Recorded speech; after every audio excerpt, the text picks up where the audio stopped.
Tingnan ninyo sa Genesis 3 verse 9. Nang magkasala ang unang tao, sinong hinanap ng Diyos? Where are you? Sino? Si Adan. Sino ang kinwestiyon ng Diyos? Anong nangyari? Si Adan. Kung nagalit man ng Diyos dyan, sinong pinagalitan ng Diyos? Si Adan. Eto, sino ba ang unang kumain ng prutas na ipinagbabawal na kanin? Si Eva. Inalok lang niya si Adan. Kaya nga, maintindihan mo siguro yung reaksyon ni Adan. Ba't ako?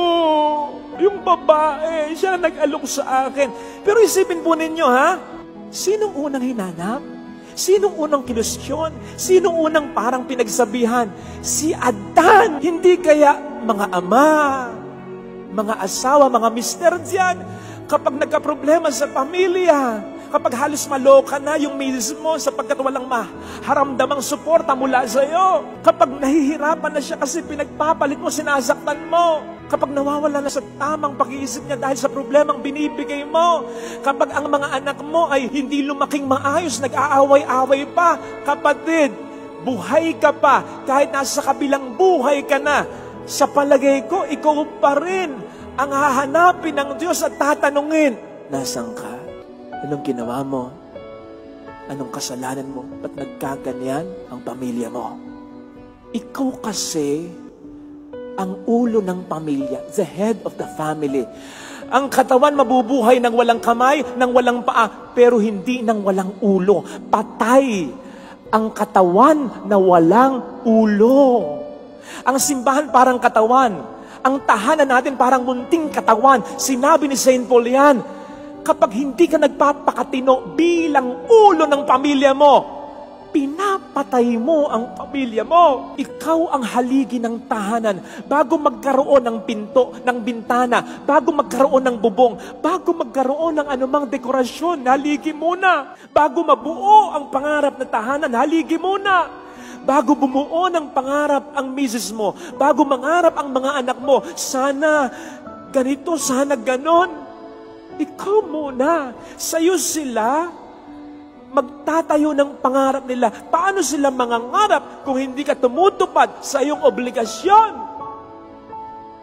Don't get it wrong. Kahit wala ka, kahit irresponsable ka, kakayanin nila.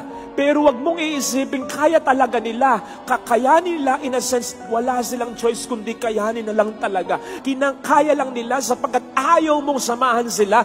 Pero wag mong iisipin na kahit isang sandali, hindi nila naisip, sana nandun ka.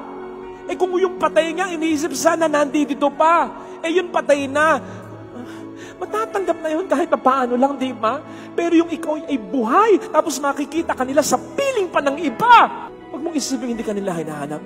Kung gusto mong maging ama na ipagkakapuri ng iyong pamilya, sa kahit kanino at sa kahit saan, kahit nagipit sa pera, ito tatay ko. Kahit mayaman kayo, proud pa rin ako sa tatay ko. Kung meron kang anak na lalaki, ikaw ang magiging pinakamodel. Gusto ko maging tatay ko. Kung ikaw ang isang ama na meron kang anak na babae, na ikaw ang magiging standard niya. Gusto ko pag nag-asawa ako katulad ng tatay ko. Gusto mo ba na mag-asawa na lang yung anak mong babae ng kahit sino? Sapagkat ikaw kahit ano ka na lang din? Yung mga nangyayari sa mga anak ng mga tatay na responsable, hindi yun karma. Yun ay yung nakikita ng mga anak ninyo na nai-immune sila na parang I don't deserve this kind of guy. I don't deserve this kind of girl. I don't deserve the best guy, the best girl. Okay na kasi ganun yung tatay ko. Kung gusto mo na isang ama, na ikaw ay yung kahit mauna ka sa misis mo, pero mahihirapan siya na makakita ng katulad mo. Sa kahit anong ganda ng sermon ko, kung hindi mo sundin, kung mapariwara ka pa rin, ano sa akin? Pero kapag ikaw ay mayroong anak na napariwara dahil sa'yo, kahit sa kabilang buhay, hindi ka patatahimikin ng kalooban mo, mahirap talaga maging isang tunay na ama. Pero the moment you commit yourself to God, Lord, gusto kong maging ama na ipagkakapuri ng asawa ko, ng mga anak ko, God will help you. By all means, He will help you. Nasa Biblia, hindi ko lang maalala kung saan, hindi diringgin ng Diyos ang panalangin ng isang mister na malupit sa kanyang asawa. Ngayon, Kung mananalangin ka ngayon sa Panginoon, Panginoon, I commit myself. Ano man ang palsong pag-uugali ko bilang ama, gusto kong magbago na. Tulungan mo ko. Sinasabi ko sa iyo, magkukumahog ang Diyos na tulungan ka.